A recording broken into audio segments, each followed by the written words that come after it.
Hi friends, ఈరోజు జొన్న రొట్టె ఎలా తయారు చేయాలో చూద్దాము. ఫస్ట్ 1 టీ గ్లాస్ ఆఫ్ పిండి తీసుకోవాలి. అంటే మనం చేసే దాని క్వాంటిటీని బట్టి మనం పిండి తీసుకోవాలి. నేను ఒక్క రొట్టెకి మాత్రమే తీసుకున్నాను. ఆలోపు మనము 1 గ్లాస్ వాటర్ తీసుకొని రోల్ బాయిల్ చేద్దాం. వాటర్ని గ్యాస్ స్టవ్ ఆన్ చేసేసి చూడండి, వాటర్ బాగా హీట్ అయిపోయాయి. నేను ఇప్పుడు స్టవ్ ఆఫ్ చేసేసి ఈ పిండిలో వేసేసి మనం గోధుమ పిండిలాగా కలిపేసుకోవాలి. ఈ బాగా హీట్గా ఉంటుంది కదండి, దీన్ని ఒక స్పూన్తో కలుపుకోవాలి. ఇలా కలిపేసుకొని కొంచెం చల్లారితేనే ముద్దలాగా చేసేయాలి. ఇలా బాగా కలపాలి. చూసారు కదండి, ఇలా గోధుమ పిండిలాగా బాగా మెత్తగా కలుపుకోవాలి.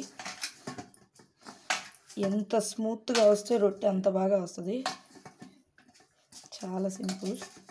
ఇప్పుడు మనం గ్యాస్ స్టవ్ ఆన్ చేసేసుకొని పెనం పెట్టేసుకొని రొట్టె చేసేసుకుందాం.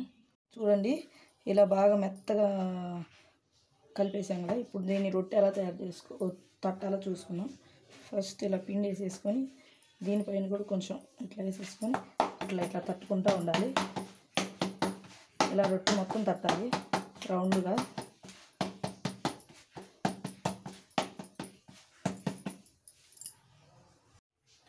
చూసారు కదా ఫ్రెండ్స్, నేను రొట్టెని ఇలా తట్టేసుకున్నాము. మీకు ఒక ట్రిక్ చెప్తాను ఇప్పుడు చూడండి. ఇలా కింద నుంచి చేయబెట్టి తీసి ఇలా వెయ్యాలి అంటే చపాతీలాగా కొంతమందికి చేత కాదు. అప్పుడు మనం ఏం చేయాలంటే, ఈ పీట చాలా వెయిట్ తక్కువగా ఉంటుంది కదా, అప్పుడు ఏం చేయాలంటే దీన్ని ఇలా కొసపైన పెట్టేసి ఇలా అనేసామనుకోండి, రొట్టె విరిగిపోకుండా వచ్చేస్తుంది. నీట్గా పిండి కూడా అంటుకోదు. ఇప్పుడు దీన్ని ఒక 5 మినిట్స్ హీట్గా మానివ్వాలి.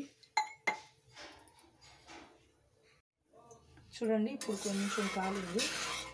ఫస్ట్ ఇలా సలాడ్తో మనం ఇట్లా కింద చెక్ చేసుకోవాలి. ఇలా కాలకపోతే మనం పిండి వేసి పైన వాటర్ చల్లినా కూడా ఏమవుతుందంటే వైట్గా వచ్చేస్తుంది పైన రొట్టె అంతా. ఇప్పుడు కింద కొంచెం కాలింది కాబట్టి ఇప్పుడు మనం కొంచెం వాటర్ కలుపుకోవాలి. ఇలా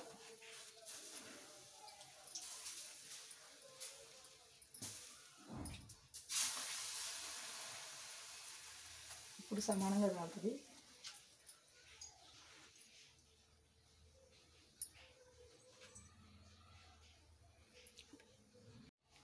ఇప్పుడు కొంచెం కాలిపోయింది. ఇప్పుడు మనం దీన్ని టర్న్ అప్ చేద్దాం. ఇలా తిప్పేసి ఇప్పుడు 2 పక్కల సమానంగా కాల్చుకోవాలి. ఇప్పుడు కింద భాగంలో కాలిపోయింది. ఇప్పుడు దీన్ని ఇట్లా తిప్పేసేద్దాం.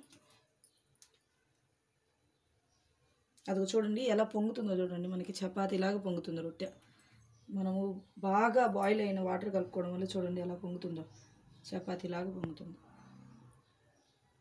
ఇప్పుడు ఇంకొక 5 మినిట్స్ అటుపక్క కూడా కాలనిచ్చి తిప్పేసుకోవాలి 2 పక్కల.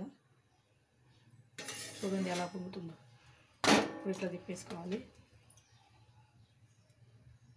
ఈ సైడ్ అంతా కాలలేదు, ఇంకొంచెం కాలనివ్వాలి. చూడండి, రొట్టె బాగా కాలిపోయింది. ఇప్పుడు మనం రొట్టె ప్రిపేర్ అయిపోయినట్టే, జొన్న రొట్టె. స్టవ్ ఆఫ్ చేసేసేసి వేడిగా దీన్ని వేయచ్చు. చూడండి ఎంత సింపుల్గా అయిపోయిందో జొన్న రొట్టె. హెల్త్కి మంచిది. ఇది తినడం వల్ల కాళ్ళ నొప్పులు అనేవి ఏసి పడుతున్నా కూడా రావు.